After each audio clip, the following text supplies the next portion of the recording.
Hi welcome back to my channel. ఈరోజు కథ అందమైన జీవితం 29వ భాగాన్ని వినేద్దాం. తెల్లవారింది. రంగమ్మ హడావిడి అంతా ఇంత కాదు. సిరి ఒప్పుకోవడంతో వాళ్ళ ఇంటికి వెళ్ళి వెంటనే నిశ్చితార్థం చేయాలని డిసైడ్ అయిపోయింది. లక్ష్మి హా వస్తున్నాను రంగమ్మ అని బయటకొచ్చి, ఏంటి రంగమ్మ పొద్దున్నే వచ్చావు? అదేంటి మర్చిపోయావా? రాత్రే కదా ఇంటికొచ్చి చెప్పాను, బుర్ర ఎక్కడ పెట్టి విన్నావేంటి? మర్చిపోయానే బాబు, ఎంతసేపు? 10 నిమిషాల్లో రెడీ అవుతాను. చూస్తూ ఉంటే నీ ముఖం వెలిగిపోతుందే. కొడుకు జీవితం బాగుంటుందంటే ఎవరికి సంతోషంగా ఉండదు? మన మాటల తర్వాత నువ్వు తొందరగా రా అని రంగమ్మ వెళ్ళగానే లక్ష్మి తనలోనే తాను నవ్వుకుంది. ఏంట్రా ఫోన్ పట్టుకొని కూర్చున్నావు? రెడీ అవ్వు. పొద్దున్నేనా? అదొక రకంగా ముఖం పెట్టి అన్నాడు రేవంత్. హా అవును, పొద్దున్నే వెళ్ళాలి. అన్నయ్య నీకోసం కొత్త బట్టలు తెచ్చాడు, అవి వేసుకో అని రంగమ్మ వసంత్ గదికొచ్చింది. అప్పటికే వసంత్ ఇద్దరు రెడీ అయి ఉన్నారు. ఈ గొలుసు ఉంగరం మీరు పెట్టుకోకండి, రేవంత్కి పెట్టండి. హా సరే అని బీరువాలో ఉన్న డబ్బులు తీసి, వసు ఏంటండి, ఒక 50,000 సరిపోతాయా? ఎందుకండి అంత డబ్బు? ఒక 30,000 తీసుకుని రండి. దేవుడి దయ వల్ల అంతా కుదిరితే వాళ్ళ నిశ్చితార్థానికి ఇద్దరికి నిశ్చితార్థాలు చేసి భోజనాలు పెట్టుకుందాం. హా సరే అని డబ్బులు లెక్కపెట్టి జోబులో పెట్టుకుని వెనక్కి తిరిగాడు. ఎదురుగా రంగమ్మ. నువ్వెప్పుడొచ్చావమ్మా? ఇప్పుడేరా. మీ ఇద్దరు రెడీ అవ్వారా లేదా అని వచ్చాను. అయిపోయామత్తమ్మ, రేవంత్ రెడీ అయితే ఇంకా అందరం వెళ్దాం. పెద్దోడా, నువ్వు చెప్పినట్టే చుట్టుపక్కల నలుగురిని పిలిచాను, పెద్దల్ని ఇద్దరిని పిలిచాను. సరిపోతారు కదా? సరిపోతారమ్మా. వసు నువ్వు రేవంత్కి ఆ గొలుసు ఉంగరం ఇచ్చేసిరా.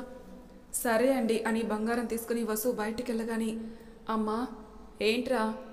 ఎంత కాదన్నా తమ్ముడికి ఇది 2వ పెళ్ళి కదా. నువ్వు అక్కడ కట్న కానుకల కోసం ఆస్తులు పెట్టుకోకు.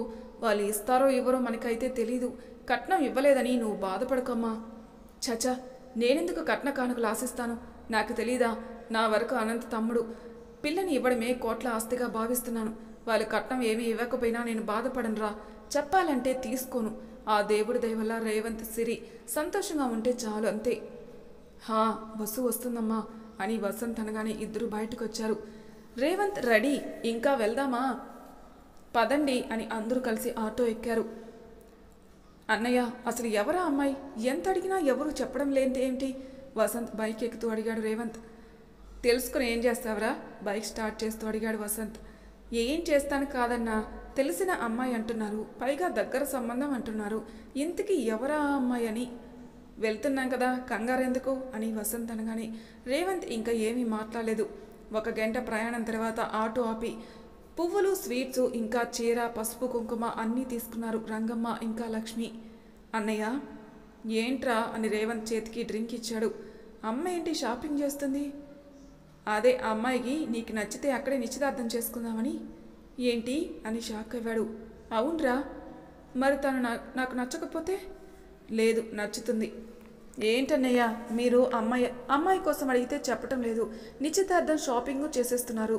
చూస్తుంటే నాకు ఇష్టం లేకపోయినా ఒప్పించేలా ఉన్నారే. నిన్ను ఒప్పించే పని ఏంట్రా? ఆ అమ్మాయి మంచిదిరా, ఖచ్చితంగా నీకు నచ్చేస్తుంది. ఈ డైలాగ్ మాత్రం నువ్వు వదిన బాగా నేర్చారు అనుకుని బండెక్కారు. 1 అరగంటకి వసు వాళ్ళ ఊరు వచ్చింది. అన్నయ్య వదిన వాళ్ళ ఊరిలోనా సంబంధం? హా అవును అని బైక్ ఆపి పద లోపలికి. సరే అని వసంతతో పాటు రేవంత్ లోపలికి వచ్చాడు. ఏంటన్నయ్య ఇక్కడ ఏమన్నా జరుగుతుందా? హడావిడిగా ఉంది. హా అవును అన్నాడు సిరి గదికి తీసుకుని వెళ్తూ. వరలక్ష్మి ఏంటండి? అక్క వాళ్ళు వచ్చారు. రేవంత్ పక్క గదిలో ఉన్నాడు. సిరిని తొందరగా రెడీ చేయి. హా అవుతుందండి అని గబగబా బయటకొచ్చి రంగమ్మ వాళ్ళకి కాలు కడుక్కోవడానికి నీళ్ళిచ్చింది. వచ్చిన అందరూ కాలు కడుక్కొని లోపలికొచ్చారు. ఇల్లంతా చూసి అనంత్ వరలక్ష్మిని పలకరించారు.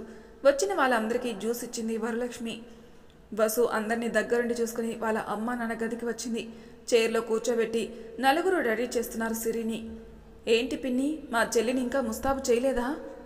తన అక్క మాట వినగానే సిరి నవ్వుతూ పైకి లేచి, అక్క ఎప్పుడొచ్చావు అంటూ వసంతిని హత్తుకుంది. ఇప్పుడే వచ్చాం అని సిరిని చూసింది. నారింజ రంగు పట్టు చీరలో ఎంతో అందంగా ఉంది సిరి. దానికి తోడు కాస్త పొడుగ్గా ఉంటుందేమో, ఆ చీరలో మరింత అందంగా కనిపించింది. బాగుందే, ఎక్కడైతే మీ చెల్లిని దూరం వాళ్ళకిచ్చి పెళ్లి చేయాలని మొత్తానికి నీ తోటి కొడలుగా తీసుకుని వెళ్తున్నావు అన్నమాట. అవును పిన్ని, రేవంత్ కోసం తెలుసు కదా మీకు. నిజంగా పిల్లాడు మంచివాడు వసు.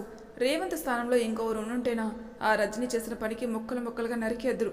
ఇంకా మీ అత్తమ్మ మంచిది కాబట్టి వాళ్ళ మీద గొడవకు వెళ్లకుండా ఊరుకుంది. అయినా దానికి అదేం పాడుబుద్దే, చక్కగా మొగుడుతో కాపురం చేయడం మానేసి పిచ్చి వేషాలు వేసింది. రేవంత్తో కలిసి ఉండే యోగ్యం తనకు లేదు పిన్ని, అందుకే అలా చేసింది. బాగా చెప్పావు వసు. సరే మీ మరిది గారిని చూసొస్తాం అని అందరూ బయటికి వెళ్ళగానే వసంతి నవ్వుతూ సిరిని చూసింది. అప్పటికే సిరి కంట్లో కన్నీరు. సిరి ఏవైందే కంగారుగా అడిగింది. భయంగా ఉందక్క. ఎందుకే భయం అని సిరి చెంపల మీద కన్నీరు తుడిచి, ఏంట్రా ఇది, అన్నీ తెలిసే కదా ఒప్పుకున్నావు, మళ్ళీ ఎందుకు ఏడుస్తున్నావు? అది కాదక్క, ఎందుకో తెలీదు, రేవంత్కి నేను నచ్చకపోతే. చెల్లి మాటకి షాక్గా చూసింది వసు. ఆ మాటలు తను ఎందుకు ఒప్పుకోడు? చూడు, రేవంత్ ఎలా అయినా ఒప్పుకుంటాడు, నువ్వు అలాంటి భయాలు ఏం పెట్టుకోకు అని సిరి జడలో తను తెచ్చిన పువ్వులు పెట్టి బయటికి తీసుకుని వచ్చింది. వసుతో వచ్చిన బంధువులందరూ సిరిని చూడగానే ముచ్చటపడ్డారు. వసు, మీ చెల్లి చాలా అందంగా ఉంది. నిజం చెప్పాలంటే నువ్వు మీ చెల్లి ఇద్దరు ఒకేలా ఉన్నారు నవ్వింది వసు. ఏంటి రంగమ్మ, నీ చిన్న కొడలను చూసి మురిసిపోతున్నావా? అలాంటిది ఏమీ లేదే అని సిరిని చూసి ఆనందపడింది. నారింజ రంగు పట్టుచీరలో ఎంతో అందంగా ఉంది సిరి.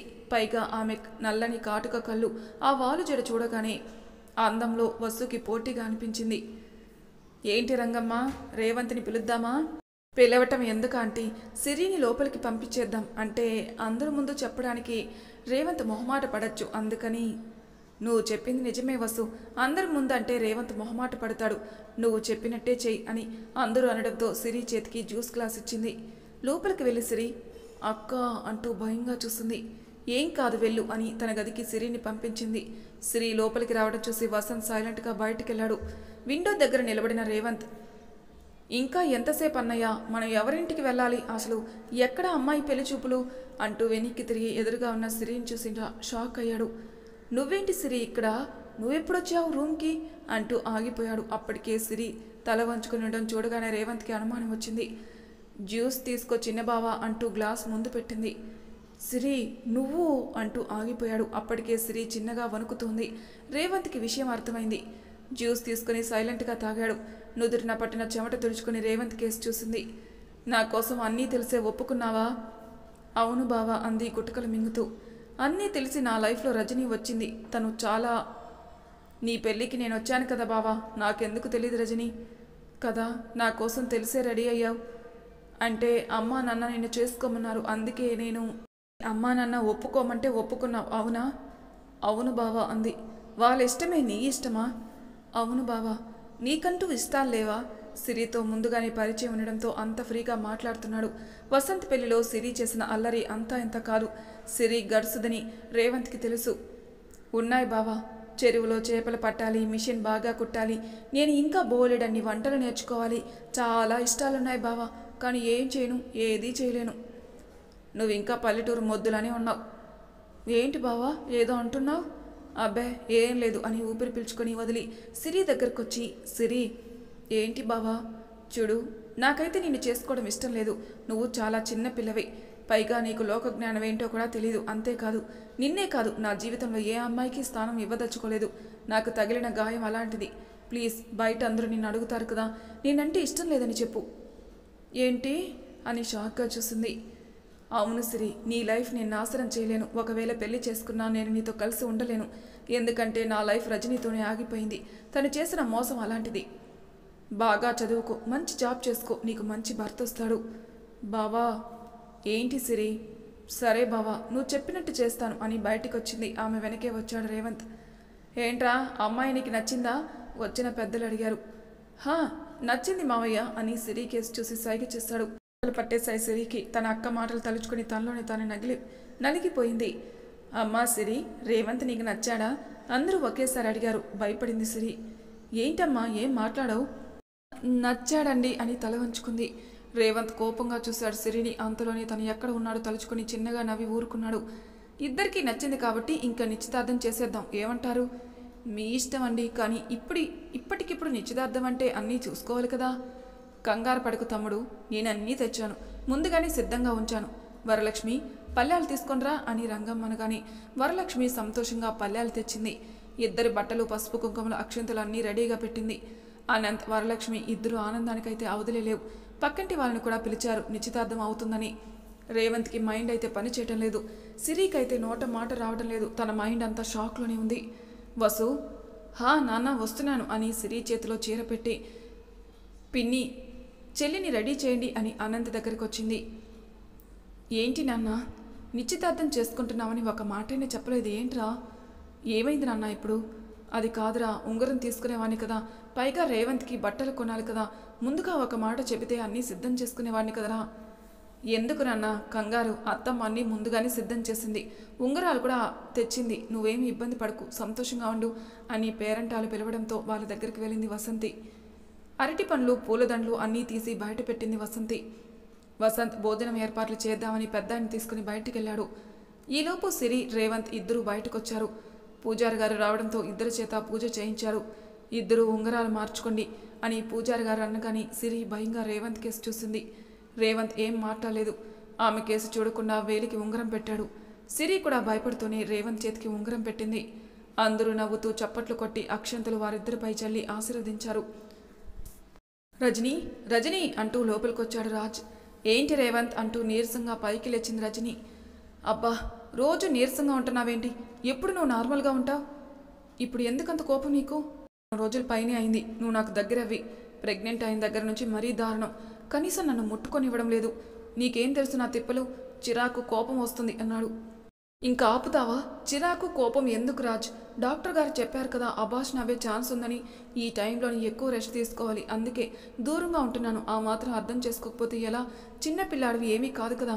పైగా ఈ టైంలో నువ్వు నా పక్క నుండి నా కేరింగ్ అంతా నువ్వే చూసుకోవాలి. పొద్దుననగా పోతున్నావు, నైట్ ఎప్పటికో వస్తావు, ఫోన్ చేస్తే లిఫ్ట్ చేయవు, ఏమన్నా అంటే కోపం నీకు. ఇంటికి వస్తే నేను కుదురుగుండనని తెలుసు కదా, అందుకే రావటం లేదు. ఇదిగో వచ్చిన దగ్గర నుంచి ఇలానే గొడవలు వస్తాయి అని దూరంగా ఉంటున్నాను అన్నాడు. అది కాదు రాజ్, ప్లీజ్, దూరంగా ఉంటేనే మన బేబీ బాగుంటుంది. ముందు ఫ్రెష్ అయ్యిరా, భోజనం వడ్డిస్తాను. ఆకలిగా ఏం లేదు. ఇంతకీ టాబ్లెట్లు వేసుకున్నావా లేదా? వేసుకున్నాను. మధ్యాహ్నం టాబ్లెట్ వేసుకోవాలి, రూమ్లో పెట్టాను మందులు. ఒక్క నిమిషం మందులు వేసుకుని వస్తాను. నువ్వు కూర్చో, నేను తెస్తాను అని రూమ్కి వచ్చి టాబ్లెట్లు చూశాడు. తను తెచ్చిన టాబ్లెట్లు వాటిలో కలిపి తనలోనే తను నవ్వుకున్నాడు. ఎన్ని రోజులు నీ జాగ్రత్తలు. నువ్వు ప్రెగ్నెంట్ అవ్వడం నాకు ఇష్టం లేదు రజనీ, సారీ అనుకుని టాబ్లెట్ తెచ్చిచ్చాడు. నవ్వుతూ ఆ టాబ్లెట్ వేసుకుని జ్యూస్ తాగి రాజ్ భుజంపై వాలింది. నీరసంగా ఉంటే కాసేపు పడుకో. సరే రాజ్ అంది. ఇక్కడ నిశ్చితార్థం అవ్వగానే రేవంత్ పక్కనే ఉన్న రూమ్కి వచ్చాడు. సిరి ఎందుకు ఒప్పుకుంది? తనకు అర్థం కావడం లేదు. తనని పట్టుకుని నిలదీద్దామంటే అందరూ ఉన్నారు అని మౌనంగా అక్కడే కూర్చున్నాడు. భోజనాలు హోటల్ నుంచి తెచ్చారు. రంగమ్మ, వరలక్ష్మి, వసంతి అందరూ వచ్చిన బంధువులకి చుట్టుపక్కల వాళ్ళకి భోజనాలు వడ్డించారు. వసు ప్లేట్లో భోజనం పెట్టి వాటర్ బాటిల్ తీసుకుని సిరి గదికొచ్చింది. దీర్ఘ ఆలోచనలో ఉంది సిరి. సిరి సిరి హా అక్క అంటూ తన లోకల్ నుంచి బయటకు వచ్చింది. ఏంటి అలా ఉన్నావు? ఏం లేదక్క. నీకు అంత భయంగా ఉంటుంది కానీ నువ్వేమీ భయపడకు. రేవంత్ చాలా మంచివాడే, నిన్ను బాగా చూసుకుంటాడు.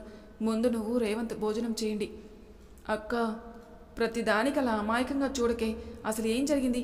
రేవంత్తో మాట్లాడిన దగ్గర నుంచి నువ్వు చాలా డల్గా ఉన్నావు. అసలు ఏమన్నాడు రేవంత్? ఏమీ అనలేదక్క. అంటే సడన్గా నిశ్చితార్థం అయింది కదా, ఏదో తెలియని భయం అంతే. భోజనమే కదా, పట్టుకొని వెళ్తాను కాదు, ఇద్దరు కలిసి భోజనం చేయాలి, అర్థమైందా? సరే అక్క అని భయపడుతూనే పక్కనున్న గదికి వచ్చింది. కిటికీకి ఆనుకుని తన ఆలోచనలో తనున్నాడు రేవంత్. ఎప్పుడు చూసినా ఆ కిటికీ ఆనుకుని ఏం ఆలోచిస్తాడో ఏమో తెలియదు కానీ ప్రపంచంలో ఉన్న నీరసం అంతా ఈయనగారి ముఖంలోనే కనిపిస్తుంది అనుకుంది. బావా, సిరి పిలుపుకి కోపంగా చూస్తాడు. ఏమైంది బావా కోపంగా చూస్తున్నావు? ఎందుకో నీకు తెలీదా అన్నాడు. తెలుసు, మరి నేనేం చేయను? ముందుకొచ్చింది. ఏం చేయనంటావేంటి? నీకు చెప్పాను కదా ఇష్టం లేదని. మరి ఎందుకు నువ్వు చెప్పలేదు? ఎలా చెప్పను? నువ్వంటే ఇష్టం లేదని చెబితే మా అక్క నన్ను చంపేస్తుంది. భోజనం ప్లేట్ పక్కన పెడుతోంది. ఏంటి? అవును.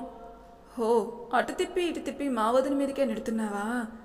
నేనెందుకు నెడతాను బావా? నేను చెప్పింది నిజం, అయినా విషయం చెప్పలేదు అని నా మీద ఎందుకు కోపం? నీకు నేనంటే ఇష్టం లేదు కదా, మరి నువ్వైనా చెప్పాలి కదా అందరి ముందు. నేనెలా చెబుతాను? మరి నేనెలా చెబుతాను అంది. నిన్ను అంటూ ఆమెను తిట్టలేక ఆగిపోయాడు. బావగారు, మీరు ఎలా ఇంట్లో వాళ్ళ కోసం నన్ను యాక్సెప్ట్ చేశారో నేను కూడా మిమ్మల్ని అలానే యాక్సెప్ట్ చేశాను. ఆ మాత్రం దానికి కోపడితే ఎలా? భోజనం చేయి బావా అంది. సిరి, బావా ప్లీజ్ ఈ టాపిక్ ఇంతటితో వదిలే. మన మాటలు ఎవరైనా వింటే బాధపడతారు. అసలే అందరూ ఆనందంగా ఉన్నారు. నువ్వేమైనా చెప్పాలనుకుంటే ఫోన్లో చెప్పు బావా ప్లీజ్ అంది. సిరి చెప్పింది నిజమే అనిపించి కూర్చున్నాడు. భోజనం చేయి బావా అంది. హా చేస్తాను అని ప్లేట్ తీసుకుని భోజనం అంతా తనే తిన్నాడు. ఏమీ మాట్లాడలేదు సిరి. అతనికి ఏం కావాలో అన్నీ తనే వడ్డించి ప్లేట్ కేసి చూసింది. ప్లేట్లో ఉన్న భోజనం అంతా ఖాళీ అవ్వగానే రేవంత్ కేసి చంపేసేలా చూసింది. మరి తర్వాయి భాగంలో ఏం జరుగుతుందో నెక్స్ట్ ఎపిసోడ్లో తెలుసుకుందాం. అంతవరకు నా ఛానల్ సబ్స్క్రైబ్ చేయని వాళ్ళు ప్లీజ్ సబ్స్క్రైబ్ చేసుకోండి. లైక్ చేసి షేర్ చేయండి. మీ అభిప్రాయాలు నా కామెంట్ రూపంలో తెలియజేయండి. Thank you for listening.